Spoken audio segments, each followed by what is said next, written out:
আসসালামু আলাইকুম রহমতুল্লাহি ওয়া বারাকাতুহু। সম্মানিত প্রিয় মুসলিম ভাই ও বোনেরা, আর ইসলামী টিভির পক্ষ থেকে সকলকে জানাই আন্তরিক মোবারকবাদ। আজকে আপনাদের মাঝে আলোচনা করব 5 ওয়াক্ত নামাজের সময়সূচি, তাহাজ্জুদ, সেহরি শেষ সময়, ইশরাক ও চাস্তের নামাজের সময়সূচি, ইফতারের শেষ সময়, নামাজের নিষিদ্ধ ওয়াক্তসমূহ, সূর্যোদয় সূর্যাস্তের সময়সূচি, প্রত্যেকটা জেলা বিভাগগুলো নামাজের সময়সূচি আলোচনা করব। তো আজকে শনিবার 3 মে 2025 ইংরেজি, 20 বৈশাখ 1432 বাংলা, 4 জিলকদ 1446 হিজরি, ঢাকা এবং পার্শ্ববর্তী এলাকার নামাজের সময়সূচিগুলো তুলে ধরছি।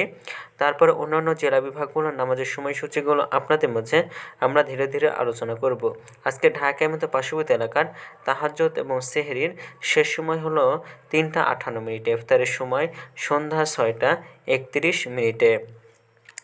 আজকে ইশরাক এবং চাস্তে নামাজের সময়সূচি হলো 5টা 40 থেকে 11টা 49 পর্যন্ত। এর মাঝখানে সময়গুলো পড়তে পারবেন। তো আজকে ফজরের নামাজের রক্ত শুরু হবে 4টা 3 মিনিটে, ফজরের নামাজের রক্ত শেষ হবে 5টা 23 মিনিটে। জোহরের নামাজের রক্ত শুরু হবে 11টা 56 মিনিটে, জোহরের নামাজের রক্ত শেষ হবে 4টা 31 মিনিটে।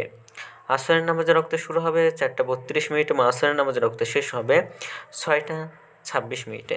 মাগরিবের নামাজের রক্ত শুরু হবে 6টা 28 মিনিটে, মাগরিবের নামাজের রক্ত শেষ হবে 7টা 47 মিনিটে। এশার নামাজের রক্ত আজকে শুরু হবে 7টা 48 মিনিটে, এশার নামাজের রক্ত শেষ হবে 4টা 32 মিনিটে।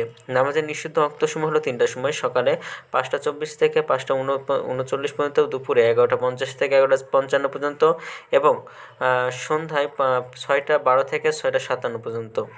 আজকে সূর্যাস্ত যাবে 6টা 29 মিনিটে এবং আজকে সূর্যোদয় হবে 5টা 23 মিনিটে। ঢাকা এবং পার্শ্ববর্তী এলাকার নামাজের সময়সূচি এখন আলোচনা করব।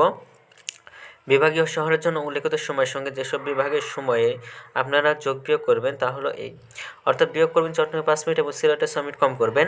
ঢাকা এবং পার্শ্ববর্তী এলাকায় যে নামাজের সময়সূচিরা রয়েছে সেখানে চট্টগ্রামে 5 মিনিট এবং সিলেটে 6 মিনিট কম করবেন। যোগ করবেন খুলনাতে 3 মিনিট, রাজশাহীতে 7 মিনিট, রংপুর 8 মিনিট, বরিশাল 1 মিনিট বেশি করবেন।